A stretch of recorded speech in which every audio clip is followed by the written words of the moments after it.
तो आदाब, नमस्कार, गुड इवनिंग, सत श्री अकाल। एक बार फिर आप तमाम लोगों का स्वागत है टाइम तक की कहानी के इस एपिसोड में। उम्मीद है पूरी फैमिली अच्छी होगी, अपना और अपनों का ख्याल रख रही होगी। 9/11 एक ऐसा हादसा जो मुझे लगता है कि शायद दुनिया में कोई भी ऐसा शख्स होगा जिसने वो तस्वीर, वो वीडियो टेलीविजन की स्क्रीन पर तैरते हुए चाहे एक बार ही देखा हो, अपने दिल, दिमाग, जहन से कभी निकाल नहीं पाएगा। 2 प्लेन कैसे न्यूयॉर्क शहर के वर्ल्ड ट्रेड सेंटर के टावर से टकराते हैं और 110 मंजिला इमारत तो ऊंची गगनचुंबी धराशायी होकर गिर पड़ती है। ये पूरा मंजर लाइव अलग अलग कैमरों में कैद हुआ था जिसे दुनिया ने देखा, और कहते हैं कि आतंक का इससे बड़ा हमला अपनी आंखों से, नंगी आंखों से शायद ही दुनिया ने इससे पहले देखा हो, क्योंकि ये सारी चीजें कैद हुई थी। इत्तेफाक से अभी मुझे, जब मैं अमेरिका गया तो मुझे 9/11 उस मेमोरियल पर जाने का मौका मिला। वर्ल्ड ट्रेड सेंटर की जो 2 बिल्डिंग थी, एक नॉर्थ ब्लॉक और एक साउथ ब्लॉक, साउथ टावर और नॉर्थ टावर, वो दोनों तो 9/11 में हम सभी को पता है कि गिरकर बर्बाद हो गया। अब उस जगह पर मेमोरियल बनाया गया, 9/11 मेमोरियल। तो इन दोनों टावर के इर्द गिर्द सैकड़ों हजारों लोग रोजाना आते हैं और अपनी अपनी श्रद्धांजलि देते हैं, और इन मेमोरियल पर चारों तरफ उन तमाम लोगों के नाम हैं जिनकी मौत 9/11 में हुई थी। लेकिन एक नाम जिसके लिए कोर्ट में करीब 7 साल तक मुकदमा चला कि इस मेमोरियल में वो नाम शामिल किया जाए कि नहीं, और आखिरकार न्यूयॉर्क के कोर्ट ने 2008 में अपना फैसला सुनाया, और उस फैसले के साथ इस मेमोरियल पर एक नाम और ऐड किया गया, और वो नाम था एने फिलिप्स, डॉक्टर एने फिलिप्स। एक इंडियन, एक हिंदुस्तानी, केरला की रहने वाली, जो न्यूयॉर्क में रहा करती थी। तो 2751 में 2751 नाम है इन दोनों मेमोरियल पर, नॉर्थ और साउथ टावर पर जो बना हुआ है, और उसमें आखिरी नाम डॉक्टर एनी फिलिप का है। और आज एनी फिलिप की ही कहानी कि आखिर 2751वां नाम उनका क्यों, और क्यों कोर्ट को इतना वक्त लगा इस नाम को उस मेमोरियल में लिखने के लिए, क्योंकि ये नाम हर एक के लिए श्रद्धांजलि है वहां पर। तो जब मैं वहां पहुंचा तो मेरे जहन में ये स्टोरी थी, और पहले से पता था, दीपक ने कई बार डिस्कस भी किया था कि इस स्टोरी को सुनाना चाहिए। वहां जाने के बाद फिर मुझे लगा कि वाकई इस कहानी को सुनानी चाहिए, और चूंकि मैं उस जगह का गवाह बनकर आया, उस जगह को देखा जहां 2011 तब मैं रिपोर्टिंग कर रहा था दिल्ली में। आज भी मुझे याद है, इस वक्त इंडिया में उस दिन शाम के करीब 5:45 बज रहे होंगे, 5:40, जब ये खबर पहली बार आई थी, और खबर के साथ सीधे तस्वीर आई थी, वर्ल्ड ट्रेड सेंटर पर प्लेन के टकराने की तस्वीर। 8:40 पर पहला प्लेन नॉर्थ टावर से टकराया था, और उसके बाद 9:03 पर दूसरा प्लेन साउथ टावर से टकराया था। ये जो 2 आप अब मेमोरियल देख रहे हैं, नॉर्थ और साउथ टावर की पहचान ये है कि एक टावर जो मेमोरियल बनाया गया उसके नीचे पानी का फव्वारा है, ये साउथ टावर है, और नॉर्थ टावर जिसमें पानी का फव्वारा नहीं है। हालांकि अब इन दोनों वर्ल्ड ट्रेड सेंटर के बराबर में 2 और ऊंची बिल्डिंग बन चुकी है, लेकिन आज भी यहाँ लोग आते हैं, श्रद्धांजलि देते हैं। तो 9/11 11 सितंबर 2001 अमेरिकी टाइम के हिसाब से सुबह 8:46 और फिर 9:03 पर वर्ल्ड ट्रेड सेंटर, न्यूयॉर्क की शान, उस पर ये 2 प्लेन गिरे। 110 मंजिला ये वर्ल्ड ट्रेड सेंटर था, और उस वक्त कहते हैं कि 17,000 से ज्यादा लोग इन दोनों वर्ल्ड ट्रेड सेंटर की बिल्डिंग में मौजूद थे। हजारों लोग घायल भी हुए थे। इसके बाद 2 और प्लेन, एक में पेंटागन और एक वाशिंगटन डीसी के पास उस दिन आतंकवादी हमला हुआ था। तो खैर, ये सारी चीजें, कहानी तो आपको पता है 9/11 हमले की। तो हुआ ये कि इसी वर्ल्ड ट्रेड सेंटर से 2 स्ट्रीट छोड़कर एक फैमिली रहा करती थी। फैमिली थी एनी फिलिप की और रॉन लिबरमैन की। एनी फिलिप केरला की रहने वाली एक लड़की थी। माँ बाप पढ़े लिखे थे, एनी फिलिप को भी पढ़ने का शौक था, डॉक्टर बनना था, इसीलिए उसको माँ बाप ने अमेरिका भेज दिया। वो अमेरिका गई पढ़ने लिखने में, चूंकि तेज थी, तो वहां पर उसने जॉन हॉपकिंस यूनिवर्सिटी में 1991 में दाखिला ले लिया। जॉन हॉपकिंस यूनिवर्सिटी एक नामी यूनिवर्सिटी है। वहां से उसने अपनी पढ़ाई की। इसी दौरान, पढ़ाई के दौरान उसकी मुलाकात रॉन लिबरमैन से हुई, जो एक ज्यू है, एक यहूदी है। वो उसके 1 साल जूनियर था। दोनों के कॉलेज में मुलाकात हुई, दोस्ती हुई। इसके बाद फिर इन दोनों ने तय किया कि वो अपना मेडिकल के पेशे में पढ़ाई करेंगे आगे। तो जॉन हॉपकिंस यूनिवर्सिटी से पढ़ाई के बाद दोनों शिकागो स्कूल ऑफ मेडिसिन 1995 में पहुंच गए। वहां पहुंचने के बाद अब ये था कि एनी फ्लिप और रॉन के बीच में 1 साल का फासला था क्लास में। एनी सीनियर थी, रॉन जूनियर था। तो एक ही क्लास में आने के लिए एनी ने 1 साल का ब्रेक ले लिया। इस दौरान वो इटली घूमने चली गई, बाकी चीजें करती रही। फिर 1 साल बाद उसने दोबारा दाखिला लिया और उसके बाद वो और रॉन दोनों एक साथ एक क्लास में आ गए। इनकी पढ़ाई पूरी हुई। शिकागो में पढ़ाई पूरी करने के बाद दोनों ने चुना कि चलते हैं हम न्यूयॉर्क। न्यूयॉर्क में इन दोनों को इंटर्नशिप मिल गई, 2 अलग अलग मेडिकल कॉलेज में, अस्पताल में। अब जब इंटर्नशिप हुई तब इन्होंने दोनों ने तय कर लिया कि अब हम दोनों शादी कर लेते हैं। फिर यहूदी और क्रिश्चियन, चूंकि एनी फिलिप क्रिश्चियन थी, यहूदी और क्रिश्चियन कस्टम के साथ दोनों की शादी हुई, दोनों परिवार आए। और इसके बाद न्यूयॉर्क में इंटर्नशिप करते हुए इन दोनों ने वर्ल्ड ट्रेड सेंटर से 2 स्ट्रीट छोड़कर एक अपार्टमेंट में रहने लगे। और ये जो स्नेहा फिलिप है, doctor Sneha Philip, the unsolved mystery of Sneha Philip, Kuku FM के ऑडियो एंटरटेनमेंट प्लेटफॉर्म पर भी ये कहानी है, तो आप वहां पर भी इसे सुन सकते हैं। The unsolved mystery of Sneha Phillips, Kuku FM के ऑडियो एंटरटेनमेंट प्लेटफॉर्म पर। कुकू एफएम एक बेहद तेजी से बढ़ता हुआ ऑडियो लर्निंग ऐप है और लाखों लोग इसको सुन रहे हैं और इससे कुछ ना कुछ नया सीख रहे हैं, आगे बढ़ रहे हैं। अगर आपने अब तक कुकू एफएम की ऑडियो बुक नहीं सुनी है तो अब आपके लिए कुकू एफएम ने 7 दिन का फ्री ट्रायल शुरू किया है। इन 7 दिनों के दौरान आप पूरे प्लेटफॉर्म पर कोई भी शो सुन सकते हैं, जिसमें 5000 शो शामिल है, बल्कि 5000 से ज्यादा है, बिल्कुल मुफ्त। ऑफर बहुत तगड़ी है, तो अपने दोस्तों को और फैमिली मेंबर्स को भी ये जरूर बताना। रहने के दौरान सब कुछ ठीक चल रहा था, तभी 2011 आता है, 2001, 11 सितंबर की बात है, लेकिन उससे ठीक 24 घंटे पहले की ये कहानी है। 10 सितंबर 2001, उस रोज एनी ने छुट्टी ले रखी थी। उसके कुछ कजिन आने थे डिनर पर 2 दिन बाद, तो उसे लगा था कि घर की साफ सफाई कर लेते हैं। अमेरिका में वैसे भी मेड वेड रखना बड़ा महंगा होता, कोई रखता नहीं, मुझे अभी जाने के बाद पता चला, बहुत ही महंगा और खर्चीला होता है। तो उसने अपने सारे घर की सफाई की, कुछ सामान लाने थे, कुछ फ्लावर्स लाने थे, तो उसके लिए उसने छुट्टी ली और वो घर से सुबह निकल गई। सुबह निकलने के बाद अब वो शाम तक लौटी नहीं। इधर रॉन ऑफिस चला गया, उसकी मॉर्निंग शिफ्ट थी, तो एनी के निकलने से पहले ही जा चुका था। 6:30 पे वो उसकी शिफ्ट शुरू होती है मॉर्निंग में। तो एनी को वो बाय करके निकल गया। उसके बाद एनी घर से निकलती है, शॉपिंग करने के लिए जाती है। वो उसी वर्ल्ड ट्रेड सेंटर के करीब से कुछ शॉपिंग करती है। वहीं पे वो अपना अमेरिकन एक्सप्रेस का जो कार्ड था उससे कुछ सामान खरीदती है, कुछ वॉशरूम के लिए, कुछ फ्लावर, और ये सारी चीजें करने के बाद करीब 4 बजे आखिरी बार उसकी ये शॉपिंग और बाकी चीजों की डिटेल मिलती है 10 सितंबर की। अब इसके बाद शाम हो जाती है। शाम को रॉन घर लौट आता है, लेकिन देखता है कि अभी एनी है नहीं। उस वक्त एनी के पास मोबाइल नहीं था, 2001 की बात है। तो पेजर पे मैसेज छोड़ देता है रॉन, पर मैसेज का कोई रिप्लाई आता नहीं है। अच्छा, इससे पहले ऐसा कई बार हुआ था जब एनी रात को नहीं लौटती थी, कई बार पार्टी करती थी, कुछ दोस्तों के साथ चले जाती थी, कहीं कजन के साथ चले जाती थी, तो रॉन इतना परेशान नहीं था। उसे लगा फिर कहीं होगी, आ जाएगी। रॉन सो जाता है कि वो लेट नाइट आएगी। सुबह उसके 6:30 बजे शिफ्ट थी। उसने अलार्म लगा रखा था करीब 5:30 का। वो उठा, देखा तो एनी तब भी नहीं आई। तब भी उसे कोई फिक्र नहीं हुई, क्योंकि ऐसा कई बार हो चुका था।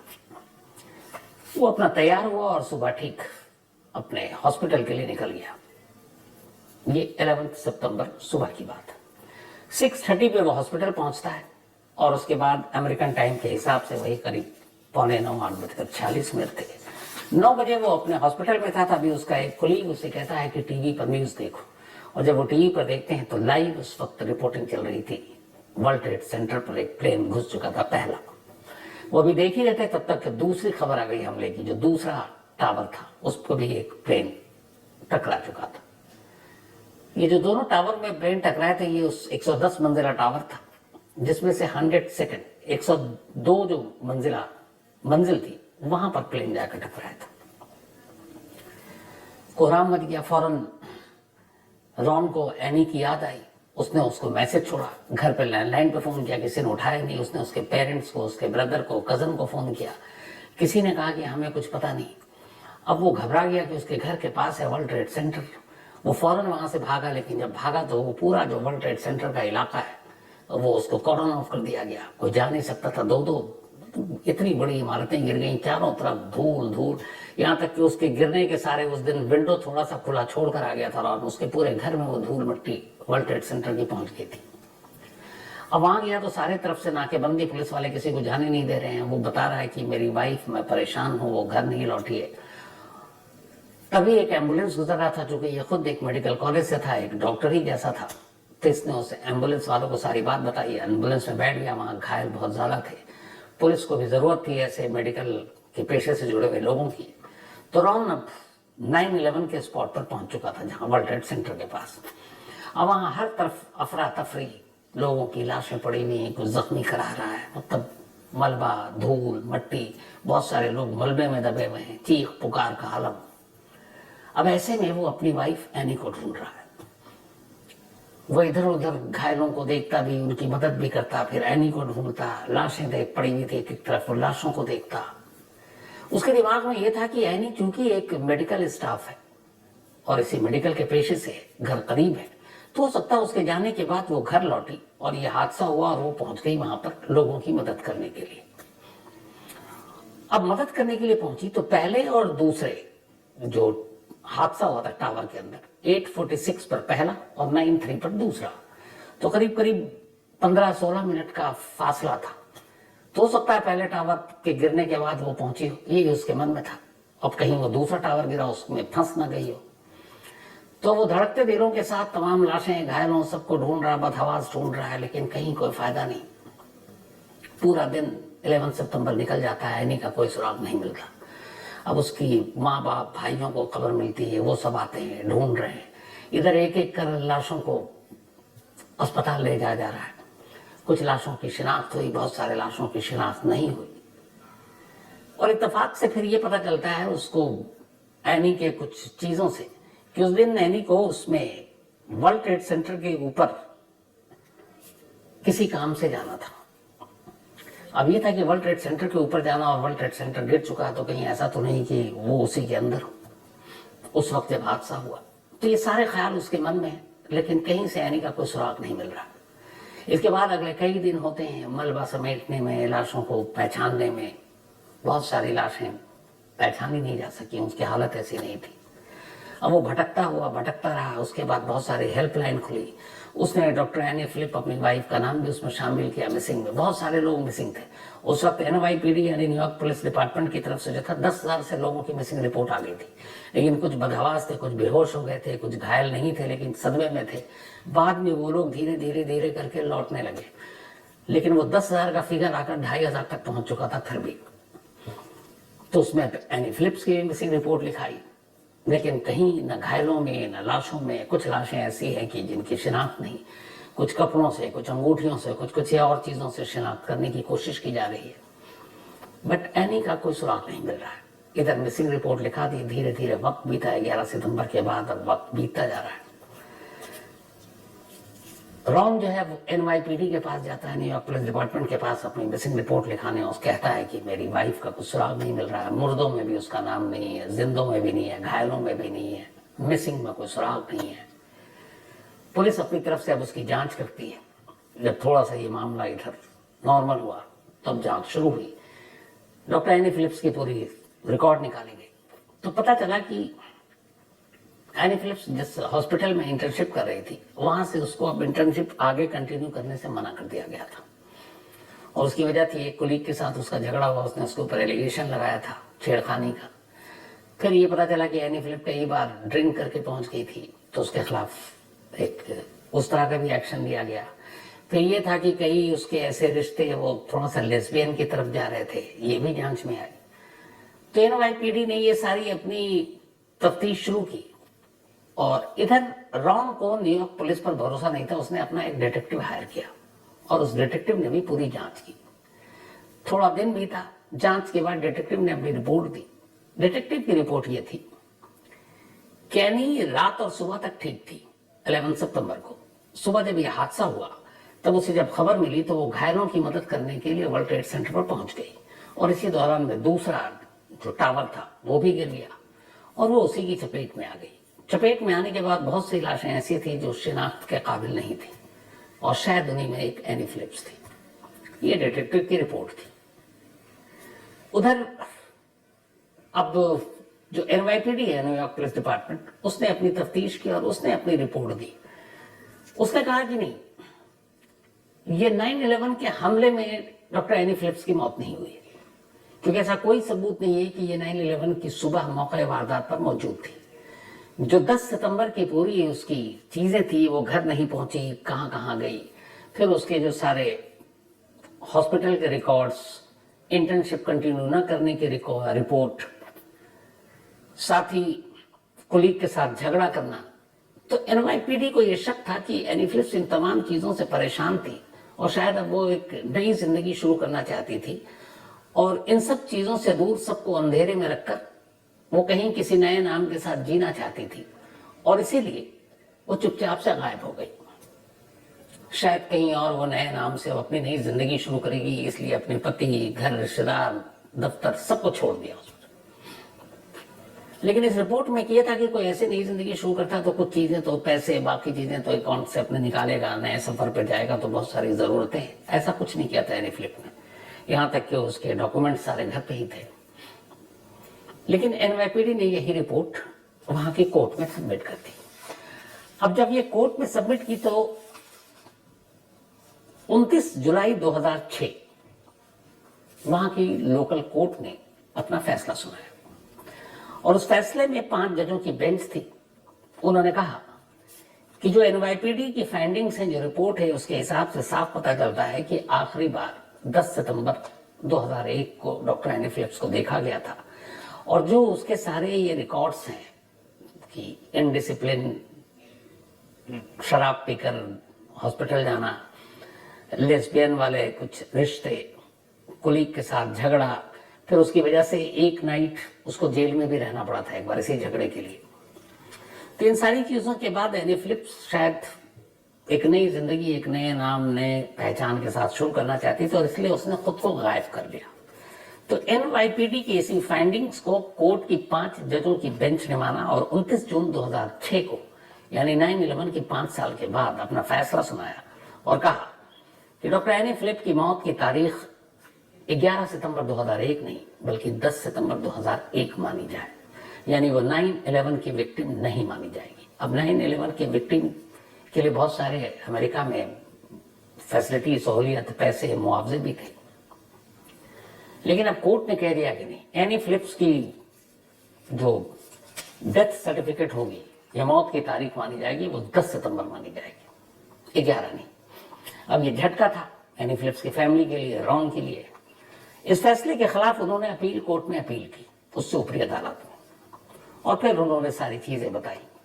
अपील कोर्ट में यह मामला चलता रहा और आखिरकार 31 जनवरी 2008, 31 जनवरी 2008 को अपील कोर्ट ने अपना फैसला सुनाया। अपील कोर्ट में फिर 5 जजों की बेंच बैठी और अपील कोर्ट ने अपने फैसले में कहा कि बहुत सारे ऐसे लोग मारे गए जिनकी लाशें नहीं मिली, जिनके सबूत नहीं मिले, कोई शिनाख्ती चीज नहीं मिली, और बहुत सारे ऐसे लोग थे जो वहां पर मदद के लिए पहुंचे थे जब पहला टावर गिरा था और फिर दूसरे टावर की चपेट में वो भी आ गए। तो बहुत मुमकिन है डॉक्टर एनी फिलिप्स, जो कि एक डॉक्टर थी और बिल्कुल वर्ल्ड ट्रेड सेंटर से 2 स्ट्रीट दूर उनका फ्लैट था, तो जब टावर गिरा तो वो धूल उनके घर तक पहुंची और वो निकली, फिर उन्होंने देखा और उसके बाद वो घायलों की मदद के लिए वहां पहुंच गई और उसी दौरान में दूसरा टावर अगले 15-14 मिनट में गिर गया और बहुत मुमकिन है कि वो उसकी चपेट में आ गई। इसीलिए डॉक्टर एनी फिलिप को 9/11 का विक्टिम माना जाए। लोअर कोर्ट ने मानने से मना कर दिया था, 10 सितंबर मौत की तारीख तय की थी, लेकिन अपील कोर्ट ने कहा नहीं, वो एक विक्टिम है 9/11 की और वो चपेट में आ गई जब वो मदद करने के लिए गई थी। तो इसीलिए डॉक्टर एनी फिलिप का नाम उस मेमोरियल पर लिखा जाना चाहिए और उनकी मौत की तारीख 9/11 ही होगी और वो इस टेररिस्ट हमले की एक और शिकार मानी जाएंगी और इसीलिए उनका नाम विक्टिम लिस्ट में 2751 2751वां नाम डॉक्टर एनी फिलिप का उस मेमोरियल के उस पत्थर पर गोदा जाए, लिखा जाए। 2008 में ये फैसला आया और इसके बाद ये जो 2 टावर है नॉर्थ और साउथ जो अब मेमोरियल है, उसी के पैनल S66 हर पैनल है जिसमें अलग अलग नाम है। ये मैंने खुद वहां पे देखा था, शूट भी किया जो आप देख रहे हैं। तो उसी के पैनल S और 66 पत्थर पे 66 वाले पर डॉक्टर एनी फिलिप का नाम कोर्ट के इस आदेश के बाद 2008 में लिखा गया और इसके साथ ही ऑफिशियल हो गया कि डॉक्टर एनी फिलिप की मौत 10 सितंबर को नहीं हुई, न वो कहीं और किसी और नाम से अपनी जिंदगी बचाने के लिए गई, न उनकी बाकी इस प्रोफेशनल लाइफ और पर्सनल लाइफ में जो चीजें उससे उसका कोई लेना देना नहीं, बल्कि वो इस 9 हमले की शिकार थी। और इसीलिए अभी तक इस केस में जो 9/11 के विक्टिम की तादाद है जिनकी जान गई है 2750 थी 2008 से पहले। अब एनी फिलिप का जब नाम जोड़ा गया तो 2751 विक्टिम के नाम के आगे डॉक्टर एनी फिलिप का नाम है। परिवार खुश हुआ, खुशी भी क्या, मतलब एक मौत हुई थी, लेकिन अब हर मेमोरियल डे पर पूरी फैमिली और ये जितने विक्टिम हैं, यूएस में ये मेमोरियल डे होता है, बड़ी तादाद में सोगवार लोग पहुंचते हैं और वहां जाकर अपनी श्रद्धांजलि देते हैं। हर दिन शायद ही कोई ऐसा हो जो वहां पर किसी अपनों को श्रद्धांजलि देने नहीं आता। जो लोग न्यूयॉर्क में लोकल रहते हैं उसमें मरने वाले बहुत ज्यादातर लोग लोकल थे, उनकी फैमिली आज भी है, तो वे एक वक्त वहां हाजिरी लगाते हैं, चंदासू बहाते हैं, कुछ फ्लावर रखते हैं और फिर श्रद्धांजलि लेकर निकल जाते हैं। क्योंकि 2001 में जब ये हुआ था मैंने अपनी आंखों से देखा था, इस पे बहुत सारे स्टोरीज की, बहुत सारे रिपोर्ट बनाए और फिर मुझे मौका मिला उस जगह पर जाने का। तो मैंने तय किया था कि वहां कम से कम मैं 4-5 घंटे बिताऊंगा और इन चीजों को देखूंगा, महसूस करूंगा। और मैंने उतना ही वक्त बिताया दोनों टावर पर। अब आसपास में मैंने लोगों से पूछा, एक बहुत ऊंची ये चमचमाती जो बिल्डिंग आप देख रहे हैं ये इस 9/11 के बाद बनी है। कहते हैं कि ये वर्ल्ड ट्रेड सेंटर न सिर्फ न्यूयॉर्क बल्कि अमेरिका की आन बान शान माना जाता था और इसीलिए ओसामा बिन लादेन और उसके टेररिस्ट साथियों ने इस 2 बिल्डिंग को अपना निशाना बनाया था ताकि इसको गिराकर सीधे अमेरिका को चुनौती दे सके। और ये चूंकि पूरे न्यूयॉर्क की शान थी, न्यूयॉर्क पूरे जो मैनहट्टन एरिया है, ये तमाम जो चमचमाती इमारतें हैं रात भर जगमगाती रहती हैं, ये इसी खूबसूरती के लिए वो टाइम स्क्वायर हो या फिर मैनहट्टन हो, ये जानी जाती हैं। लेकिन अमेरिका ने आतंकवाद का फिर मुकाबला किया। 9/11 के बाद दोबारा कभी अमेरिका में आतंकवादी हमला नहीं हुआ और फिर एक नई बिल्डिंग खड़ी की, उतनी ही ऊंची, उतनी ही शानदार। तो जाने के बाद चूंकि वो तस्वीरें मेरे जहन में थी 9/11 की, तो वहां जितनी देर भी रहा वो तस्वीरें मेरे दिमाग में घूम रही थी और मैं महसूस कर रहा था कि एक प्लेन एक बिल्डिंग में आकर टकराए, उस प्लेन के अंदर, बिल्डिंग के अंदर करीब 17,000 से ज्यादा लोग, 110 मंजिला बिल्डिंग है और आसपास वहां पे बड़ी, ये जो पूरा इलाका बड़ा संकरी सा है, चूंकि ये बहुत ही महंगा इलाका है वर्ल्ड ट्रेड सेंटर और उसके आसपास, तो वहाँ चौड़ी चौड़ी सड़कें नहीं है जैसे बाकी एलए में और कहीं जगह पर है। ये न्यूयॉर्क का पूरा मैनहट्टन या टाइम स्क्वायर है, आप जो भी देखेंगे ये सब बड़ी पतली पतली सड़कें हैं और ऊंची ऊंची इमारतें हैं। तो वैसे में उस वक्त जब बिल्डिंग गिरी तो कैसे लोग भागे होंगे, उस बिल्डिंग का कि जो मलबा बाकी चीजें आसपास की बिल्डिंगों को बहुत सारा नुकसान पहुंचाया, कैसे लोग दबे रहे। यकीन मानिए वो 4-5 घंटे वो सारी चीजें आंखों के सामने घूमती रही थी और इत्तेफाक से डॉक्टर एनी फिलिप की कहानी और फिर उनका नाम 2751वां याद था तो मुझे लगा इसी बहाने आपको ये 9/11 मेमोरियल भी दिखा दूँ, वहाँ आपको खुद ले चलूँ। तो वो सारी चीज़ें आप लोगों के लिए शूट की थी और साथ ही 9/11 से जुड़ी ये खास कहानी, क्योंकि इसका रिश्ता हमारे हिंदुस्तान से, केरल से, डॉक्टर एनी फिलिप केरल की थी, तो कम से कम एक इंसाफ मिला कि 9/11 की विक्टिम में आखिरी नाम जो जुड़ा 2751 डॉक्टर एनी फिलिप का। तो आज कहानी में इतना ही। अपनी राय जरूर दीजिएगा इस कहानी पर, लेकिन कहानी खत्म करूं उससे पहले वही अपना सिलसिला। आज हरबंस गिल जी, इनकी डॉटर इन लॉ यानी कि बहू, उनका बर्थडे है। इन्होंने नाम भेजा नहीं, लेकिन कोई बात नहीं, पूरी क्राइम तक फैमिली मेंबर की तरफ से हरबंस जी, आपकी बहू को बहुत बहुत जन्मदिन की बधाइयाँ, मुबारक। और इन्होंने लिखा है कि वो मेरे लिए बहू नहीं बल्कि बेटी है, इससे बड़ी बात और क्या होगी। ये लुधियाना से हैं। Kirti Verma, thank you so much Kirti. और आप ऐसा ना समझे कि आप के साथ पूरी क्राइम तक फैमिली है, आपके तमाम बाकी लोग आपका बर्थडे विश वैसे ही और बर्थडे वैसे ही सेलिब्रेट करेंगे। तो आप हमेशा अच्छी रहें, खुश रहें, हैप्पी बर्थडे। इसके अलावा सारिका का भी आज जन्मदिन है, तो हैप्पी बर्थडे सारिका। और ये निरंजन कुमार ने भेजा है। जयदीप सिंह, इन्होंने कहानी की फरमाइश की है। साथ ही सिमरन और साहिल, थैंक यू सो मच। और इन दोनों की आज एंगेजमेंट सेरेमनी भी, या 1 साल हो गए शायद, तो दोनों को बहुत मुबारक, सिमरन और Sahil. Shailendra Vishwakarma, thank you so much, और आपके सुझाव पर अमल भी करेंगे। Sahil Chopra, thank you so much आपका। गौतम कुमार एक कहानी की फरमाइश की है। सुरेंद्र बुदानिया, इन्होंने भी कहानी की फरमाइश की। और गोविंद कुशवाहा जी, लक्ष्मीपुरा पडरौना कुशीनगर से, thank you so much Govind भाई। तो लास्ट में आपको वापस एक बार फिर से याद दिला दूं कि डिस्क्रिप्शन में जो लिंक है, वहां कुकू FM डाउनलोड करके कुकू FM ने 7 दिन का फ्री ट्रायल शुरू किया है। इन 7 दिनों के दौरान आप पूरे प्लेटफॉर्म पर कोई भी शो सुन सकते हैं, जिनमें 5000 शो शामिल है, बल्कि 5000 से ज्यादा है, बिल्कुल मुफ्त। तो कहानी में आज इतना ही। अब आपसे मुलाकात होगी कल रात 9 बजे किसी नई कहानी के साथ। तब तक अपना और अपनों का ख्याल रखिएगा। Thank you very much. तो दोस्तों, आपको कहानी कैसी लगी कमेंट सेक्शन में ज़रूर बताएं। अगर आपको इस कहानी से शिकायत है तो हमारी मेल आईडी पर मेल करें, हम इस कहानी को चैनल से डिलीट कर देंगे। और अगर आपको कहानी अच्छी लगी हो तो लाइक एंड सब्सक्राइब करना ना भूलें। इससे आपका तो कुछ नहीं जाएगा, पर हमारा मोटिवेशन ज़रूर बढ़ेगा। धन्यवाद।